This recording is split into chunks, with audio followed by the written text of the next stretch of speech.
just a legal pad.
Good afternoon. We are here for argument on Baz versus Patterson, 23-3407. Mr. Schaefer-Goddard, whenever you're ready.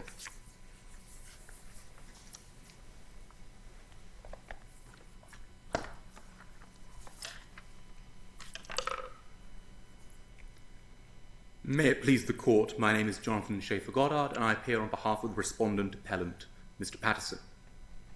As this circuit has recognised, the Hague Abduction Convention is fundamentally an anti-abduction statute, an international effort to deal with the vexing problem of child custody when more than one country is involved.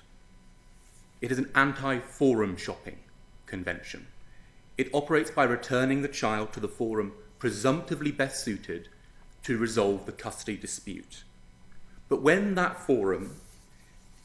forum in which the parties' custody dispute is to be determined has already been decided by the parties, as is the case here, and has been fixed in the state where the petition is brought, as is the case here, then there is no role left for the convention. But let me question an assumption that you just made in this statement. That assumption is whether it is up to the parties to designate a particular forum.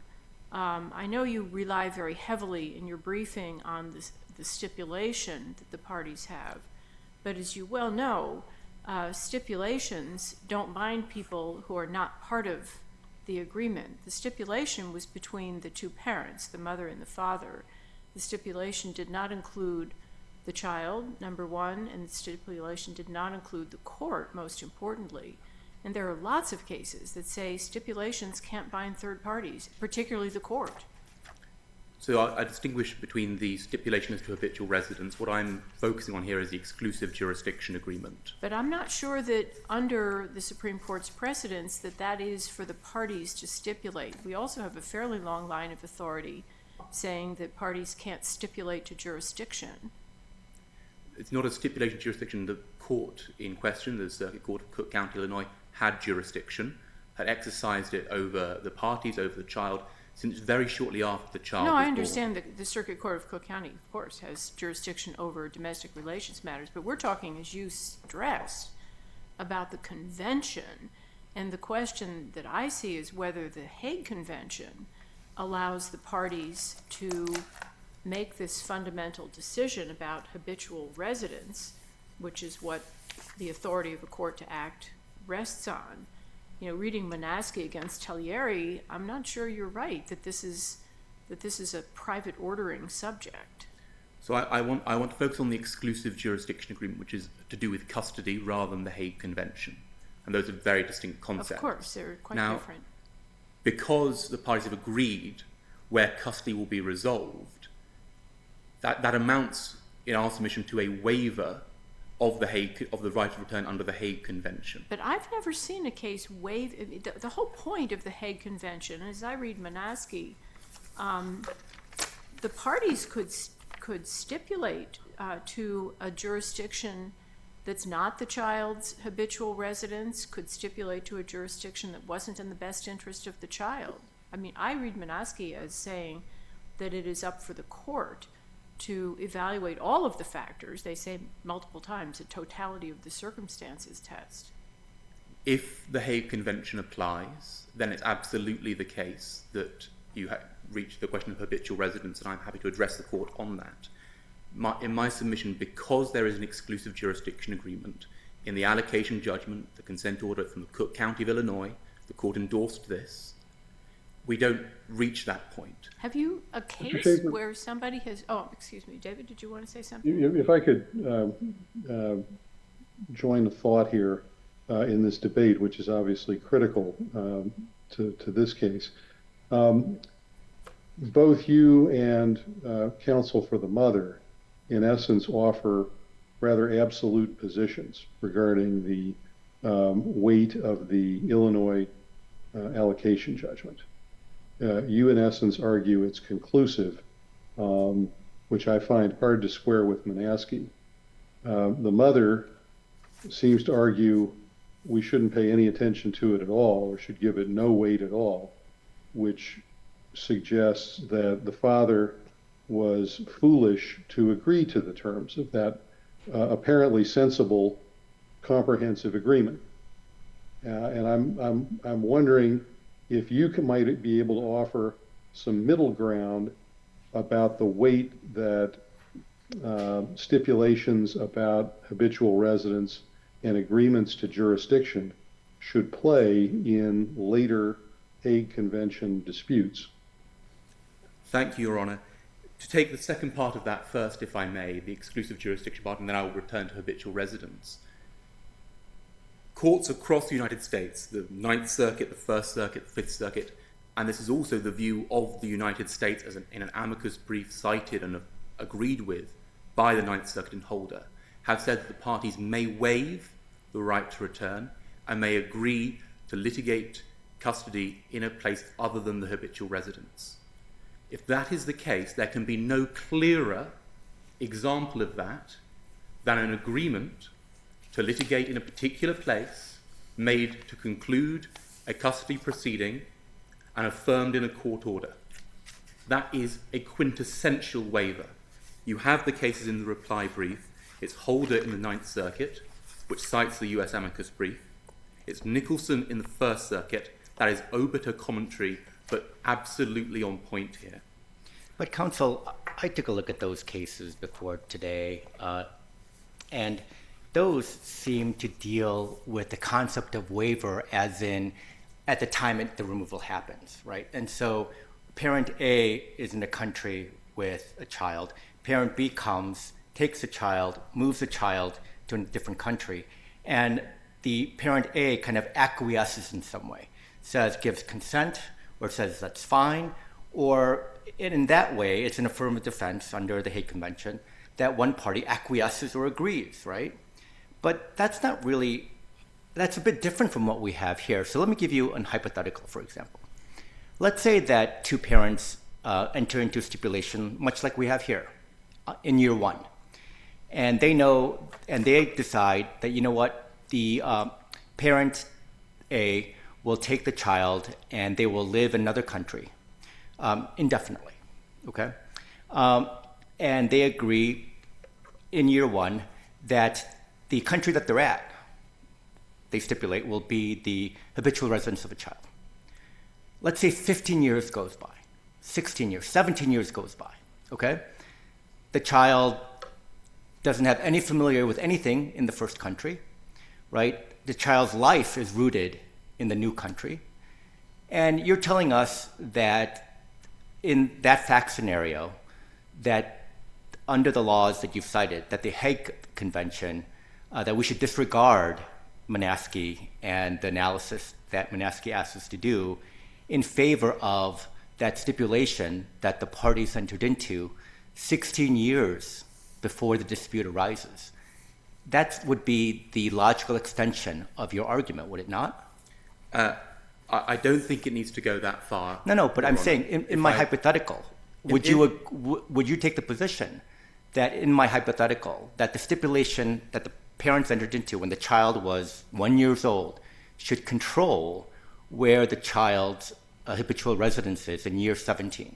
Not automatically, Your Honour. The reason for that is I'll speak in generalities and then in reference to this case. There are ways to relieve a party of a stipulation such that it no longer binds them. The parties have both referred to the Waldorf case and the factors there for relieving parties from stipulations. The allocation judgment itself clearly provides a method for altering it, and Illinois law does the same. But what if the parties, and by altering you mean going back and getting another order, or like if there's an express agreement, what if there is no express agreement or meeting of the minds in those 16 years between the parties, right? Yeah. And so the parties just go ahead and go on with their lives, and in year 17, all of a sudden, the parent A filed a suit to have the child returned via the Hague Convention. They would be able to resort immediately to the Waldorf test to relieve them from a stipulation that, in the interest of justice, should no longer be binding. But at any point prior, if there's not been a meeting of minds, as in my submission Dr. Baz should have done, they can go to the court which entered that order, and in our case it's the Circuit Court of Cook County, Illinois, and seek to have the stipulation changed. And But, so I guess, but that means the stipulation is binding on the court. And I'll just read you some language from a case called United States against Barnes, happens to have been in the sentencing area, where we said in 2010, generally stipulations are not binding on the fact finder. A stipulation is a contract between two parties to agree that a certain fact is true. As such, standard contract principles apply. A contract between the prosecutor and the defendant cannot bind a third party, the district judge, without his consent as well. There are lots of other cases that say things like that. So I guess I'm having trouble understanding why when the court gets this Hague Convention petition, and it is charged under the Hague Convention with determining which court will be the deciding body for all of these questions that are arising in this relationship, I don't see how the court's hands can be tied by something that the parties inter se have done. The court, under Manaski, has the responsibility, using perhaps as a very powerful factor the agreement between the parties. It's not irrelevant at all. It belongs in the equation, but I don't see why it ties the hands of the court. So I take your point, Your Honour, and I might come back on my rebuttal time in relation to Barnes and a fact stipulation. But in relation to an exclusive jurisdiction agreement, courts respect the exclusive jurisdiction agreements all the time. It's perfectly normal to bind parties to litigate in the forum which they've agreed to litigate. Well, that's right. It has to be the kind of case that is subject, though, to a choice of forum clause. And as you well know, they're fine in private law matters. You can have contracts, you can have joint ventures, you can have distribution agreements, you can have all sorts of things where there are choice of forum clauses. This doesn't strike me as a private law matter. I agree custody is going to be different from a joint distribution agreement, of course, Your Honour. But there's a reason this agreement has been made. And Your Honour, Judge Hamilton, you referred to this in your question. There's a reason that this agreement was entered. There's a reason this language is here. And if you read the section with the habitual residence fact stipulation and the exclusive jurisdiction clause, it forms a coherent scheme designed to ensure that the court, which has looked after the interests of the child in this case since they were 1 month old, will continue to do so. If that no longer worked for Dr. Baz, she should have gone to the court in Illinois and asked for a change. Instead, she went to the courts in Germany, sought a travel ban, and sought sole custody. I'm not sure she did seek sole custody originally. I mean, it was Mr. Patterson who got the sole custody order in Illinois, unrequested, as I recall. I can give you the site from the appendix shortly. I know I'm in my rebuttal time here, but Dr. Baz sought a travel ban on the 20th of January and then sought sole custody in Germany, and that is still pending, on the 20th of February 2023. Right, yeah. Okay, that's fine. Could I ask you, with the indulgence of my colleagues, and we may have some flexibility on the timing here. If, as I understand it, after the German consent order was entered in May of 2023, the father went back to Illinois and filed a translation of that order with the Illinois court. Is it also correct that he was claiming that he entered into that under duress? My understanding is that is what he said to the guardian ad litem. Ah, okay. But, I mean, the German consent order didn't resolve very much at all. That's right. And can I ask you just to address, and I hope that counsel for the mother will address this issue as well, and that is what we make of the mother's, when she made that petition in February 20th of 2023, she certainly seemed to indicate that the reason she had told the Illinois court and the guardian ad litem that she was trying to establish a right to get to the United States permanently was only because she otherwise thought she was going to lose the case. Yes, Is that? Yes, you're right. It's in black and white in the affidavit. And I'm concerned about several aspects of this case. One is by the district court's conclusion that going to the Illinois court, or any court for that matter, would be treated as a wrongful act under the Hague Convention, as equivalent to abducting a child. But in particular, if we're going to get into any debates in which going to court can be treated as wrongful, I'm concerned about that, both that original representation that she intended to go to Germany only temporarily, and also by the effort that she made to get sole custody in February of 2023 in the German courts. If I can address you briefly on those, Your Honor, I'm aware of the time. You can go ahead, and we'll give you some more rebuttal time. I appreciate that. Thank you. It is quite clear from the affidavit that was filed in the German courts when Dr. Baz sought sole custody that she made the representations about trying to return to Illinois, not because they were true, but because she thought that's what she needed to say to keep her son with her. That's what she says to the German courts. And in my submission, and you see this in my opening brief, quite clearly suggests that the original removal in the summer of 2023, when the court allowed her to go to Germany, was procured under false pretenses. And you see the Illinois court clearly concerned about that in the way it frames the July 25th order, where it notes that she has misled the court, that she's not been straightforward. Excuse me. I think you just said in 2023. I think you're referring to 2022, aren't you? I apologize. I'm referring to the July 2023 order of the Illinois court, which is the preliminary injunction. But a few minutes ago you were referring to the original removal. The original removal in May 22, Your Honor, yes. Thank you. Okay, thank you. Even if the court is not satisfied that that is a wrongful removal, it is quite clear on the district court's own reasoning and the admitted facts that by going to the German courts, she wrongfully retained their son. Indeed, Mr. Patterson was not able to exercise his visitation over spring break in April 2023 that he was meant to, because a travel ban had been put in place and she would not allow a visit. To be clear, what we have here is a situation where, having promised the Illinois court that she will deal with custody before it, that the habitual residence of her son is the United States of America, she then, when a few months have passed, goes to the German courts, and she accepted in her testimony, her own words, that she did that because she didn't want to be in two jurisdictions. Now, Thank you, counsel. I'll give you 2 minutes in rebuttal. thank you, Your Honor. Thank you. Mr. Hofmeyer.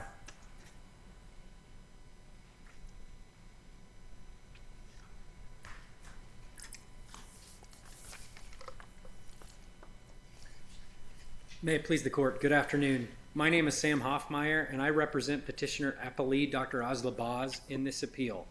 We recognize that the underlying facts of this case are difficult and emotional, and they're taxing, and they involve difficult topics like domestic violence and the decision-making regarding a 6-year-old child. but the court's role here is very narrow. Judge Alonzo issued a careful, detailed, and considered order in which he correctly weighed, after a 2-day evidentiary hearing, the full totality of the circumstances of this case regarding the child's life, and he determined that the child was at home in Germany when the wrongful retention took place in this case. To overturn, this court would have to find one of two things. Either that Judge Alonzo erred as a matter of law by following the Supreme Court's decision in Manaski and this court's decision in Redmond, and finding that parental agreements in Hague Convention cases, while relevant, are not controlling, or that Judge Alonzo clearly erred when considering the totality of the circumstances and the facts in this case. Can we start then maybe with the alleged representation that Dr. Baz made that she was going to try to return to the United States, and whether she was trying to mislead the Illinois court? Yes, Your Honor. And I want to be clear about that. Judge Alonzo considered those allegations. He was the one that was there judging the credibility of Dr. Baz. Testified in the district court. Mr. Patterson testified in the district court. The guardian ad litem testified in the district court. Judge Alonzo was there to resolve this dispute about whether that was improper or not. He considered the testimony of both of those parties, and he reached the conclusion that he reached. That's a factual dispute. Did he make a finding regarding this question of her intentions? He did note that in his order, that he noted that was a question in this case, and I can't recall if he reached an explicit finding on that point. I would have to look at the order again, but he was fully aware that this happened, and he simply didn't believe the story. And just to back up a little bit, how we got to this. Didn't believe which story? He didn't believe the story that Dr. Baz was the wrong actor in this case. Well, that she had misrepresented. That's the question. That she had misrepresented something to the state court. Yes, Your Honor. And to bring it back to what Dr. Baz actually did in this case, she took every effort. She tried everything to stay in the United States back in May of 22, leading up to that, the allocation judgment that the parties entered into. Mm-hmm. She tried a variety of different visa applications and tried to stay as best as she could in the United States. Right. I mean, she hired a lawyer. She tried a U visa, an H-1B visa, H-2B visa. Yeah, none of that is in question. Mm-hmm. Yeah. Yes, Your Honor. And so that she tried to stay in the United States, and then there's been no evidence presented that she took any wrongful steps in staying in Germany. In fact, in May of 2023, both parties agreed that the child and her could remain in Germany indefinitely in the German consent order. That's the second document that we contend is important. There's the 2022 allocation judgment and the 2023 German consent order. And in that order resolved the litigation that was ongoing in both Germany and Illinois, or it was supposed to do that. The German consent order was only very interim, right? Your Honor, it was... It did not agree to, I mean, and in both parents reaffirmed the Illinois allocation judgment, correct? To the extent it didn't conflict with the German consent order, yes, that's right, Your Honor. What does that mean? Well, the German consent order was in a sense interim, but it was also the indefinite belief, and it was what the parties intended to continue on into the future, and where the child would live. He would live primarily with the mother in Germany indefinitely, and the consent order continues what the allocation judgment also said. It carried that, and it carried the visitation schedule, and I guess what it doesn't have, and we've never seen, is something that said, you have a year to work it out in Germany, and after that, the child comes back to Illinois. Your Honor, the allocation judgment as well. The 2022 allocation judgment is indefinite in nature, and there's no term on that. In fact, the provisions specifically suggest that it's going to last for a period of years. Well, that's what Judge Alonzo says at page 12 of his. Yes, Your Honor, and if you look at the visitation that the allocation judgment provides Mr. Patterson, it says he gets visitation and he gets access to the son during the school breaks, but it also says that will continue for years to come. The same schedule will apply for years to come. So it was very clearly designed, even the allocation judgment, to last a period of several years. There's a provision in the agreement that talks about when the child turns 18. I mean, it was designed to last for an extended period of time. So, counsel, I guess, to kind of echo one of the concerns that Judge Hamilton mentioned previously, is that it seems like we don't want to create a system that discourages parties from trying to come to agreement with regard to custody issues, right? We want to establish a system that encourages those types of settlements and agreements. And one of the concerns I have is that here, the parties on their own or with the help of the court entered into the allocation agreement, right? Instead of battling it out, which was probably in, I would think, the child's best interest at the time, right? And so the parties agreed to that, including the habitual residence and the forum provision, whatever legal effect it may have. And then they ordered their lives accordingly.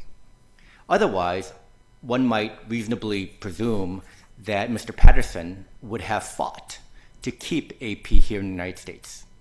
And a long, drawn-out custody battle would have ensued. Similarly, when the parties entered into the German consent order, one would think that if someone had told Mr. Patterson, you know what, if you sign this, that means that AP will be in Germany for as long as Ms. Boz and AP wants.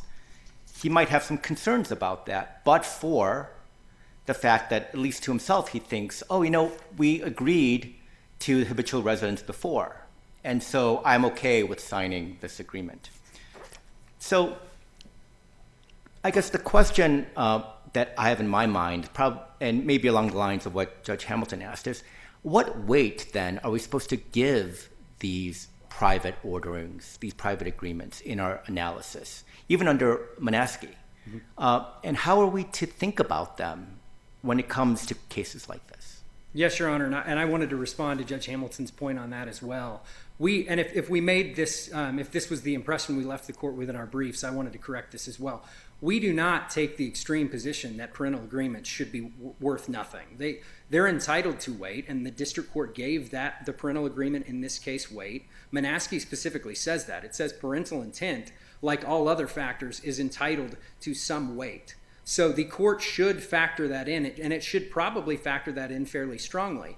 Parental intent is important in these cases, but what matters most is where the child is at home and what the status quo was when the retention occurred. And here the status... Yes, Judge. You got a couple of different problems with that. One is when something improper under the Hague Conventions and terms happened, and whether it was the mother or father who first did that. But if we're going to give that, if you're going to give decisive weight to the year that the child spent 22 to 23 in school in Germany, primarily in school in Germany, if that gets decisive weight, that only happened under the terms of and with the consent of the Illinois court, under the terms of that agreement, right? Yes. So what you seem to be arguing is that that agreement basically tore itself apart, but that is by allowing the mother to comply with the terms of the agreement, she undid it by establishing a habitual residence in Germany. I don't think I'm saying that about the entirety of the allocation judgment. It does seem to take apart the habitual residence language in the allocation judgment, but the rest of the agreement stands by my position, and the parties understood that the child, including the mother's attempt in Germany in February of 2023 to obtain sole custody.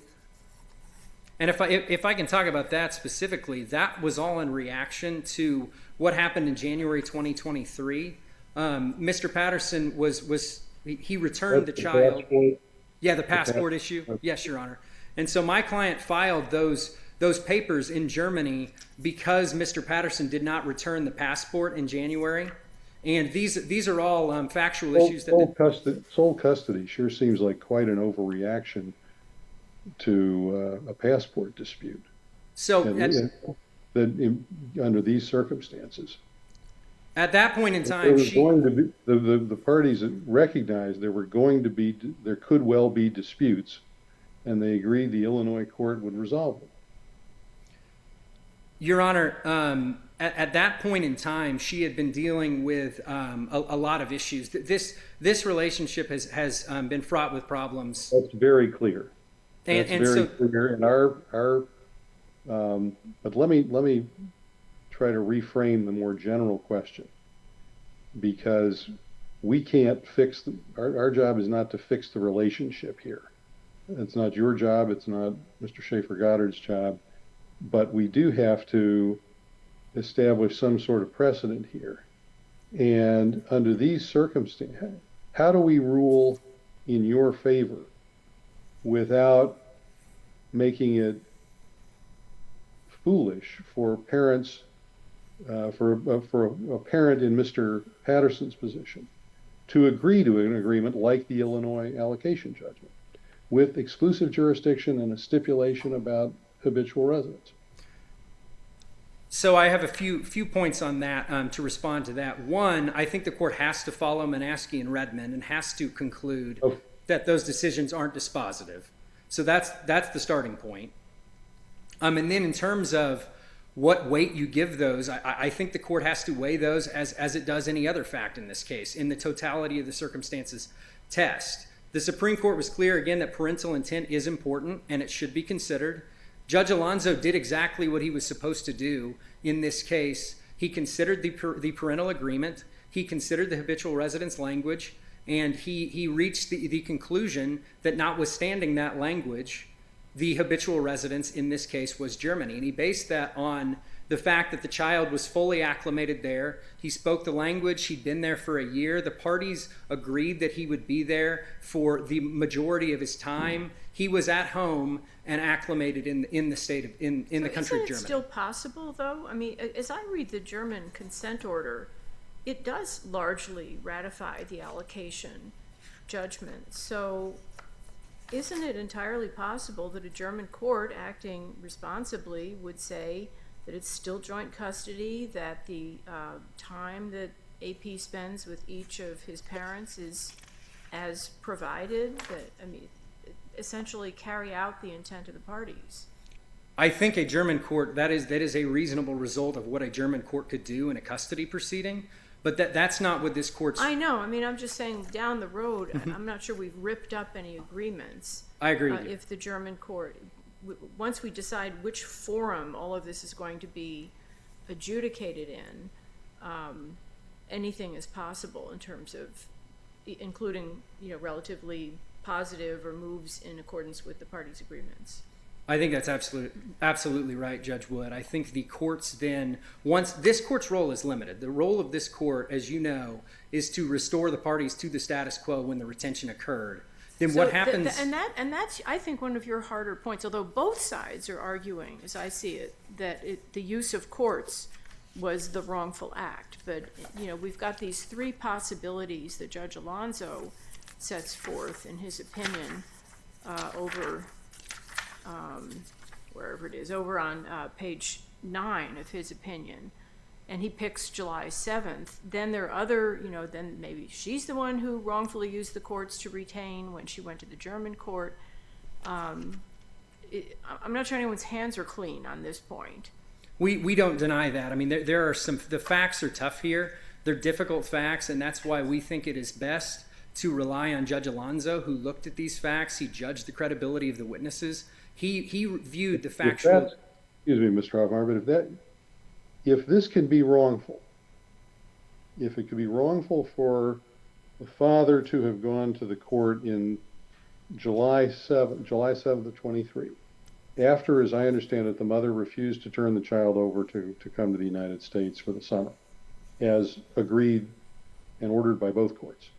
But if his going to court was wrongful, how do you justify the mother's going to court in Germany in February, several months earlier, to seek sole custody, filing an entirely new action?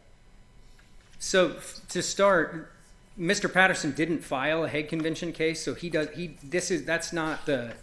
You do not want us to be finding that there was a waiver by failing to immediately assert a wrongful retention there. Your Honor, You argued that in your brief, but that really has no traction with me, at least. thank you. It's our position that all of those actions were driven by Mr. Patterson's behaviors and his actions that he took in the courts. And if the crux for us is the German consent order. That document, in that document, both parties agreed to stop litigating in Illinois, to stop litigating in Germany, and they were going to reach a global resolution. That's paragraph 5. They were going to, but they didn't. But the understanding of the parties at that point in time was that they would cease litigating. They said the paragraph 5. Right. I got you. I know that's clear. So then, what's the status when on June 19th, the mother fails to deliver the child to the father for summer's visitation? So at that point in time, she made the emotional decision not to send her child there to the United States, and we acknowledge that was contrary to the German consent order. But again, is that not wrongful under the Hague Convention? I don't think it is wrongful, because the determination of a wrongful retention is you take the child away, you retain the child away from the habitual residence, and so the habitual residence determination that just assumes that you're assuming the conclusion then. Your Honor, I'm assuming that they're separate and distinct arguments, and so if a retention can only be wrongful if the child is retained from the habitual residence. So if the child's habitual residence is Germany, if we are right on that, and my assumption is correct on that, then the decision in June of 2023 could not have been a wrongful retention, at least for purposes of the Hague Convention.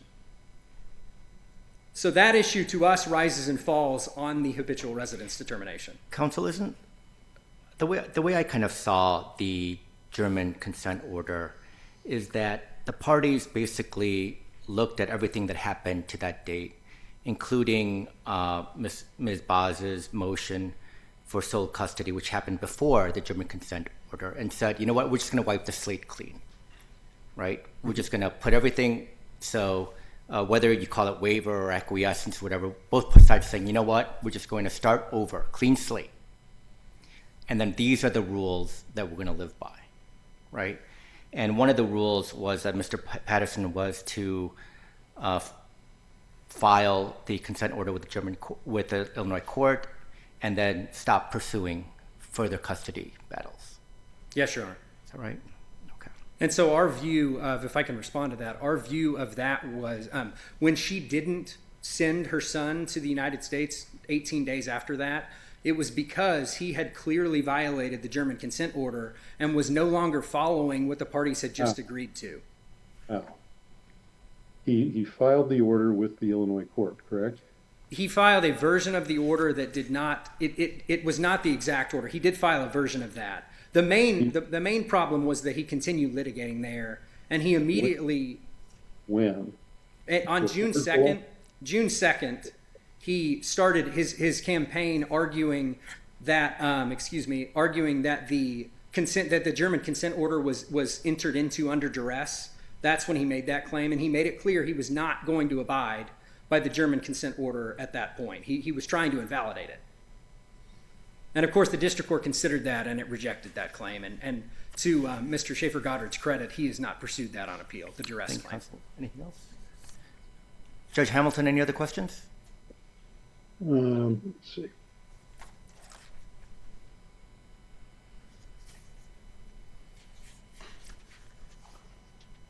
Excuse me just a moment, but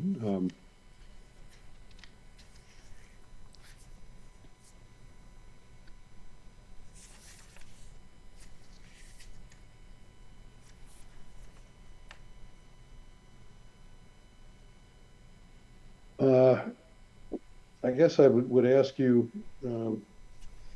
Hoffmeyer, put yourself in the position of the father's lawyer in May of 2022. It seems like the advice would have to be, don't sign this order. Don't agree to this, because it's going to do you no good. Why am I wrong about that? I don't think we're taking that extreme of a position. We're not saying that the agreement is worth nothing. It is It clearly denotes the party's intent, and Manaske says the party's intent is important, but it can't be the sole determining factor. So I don't think our position is quite that extreme. No, that's your answer. Okay, thank you. Thank you. Thank you. Mr. Schaefer-Goddard, rebuttal?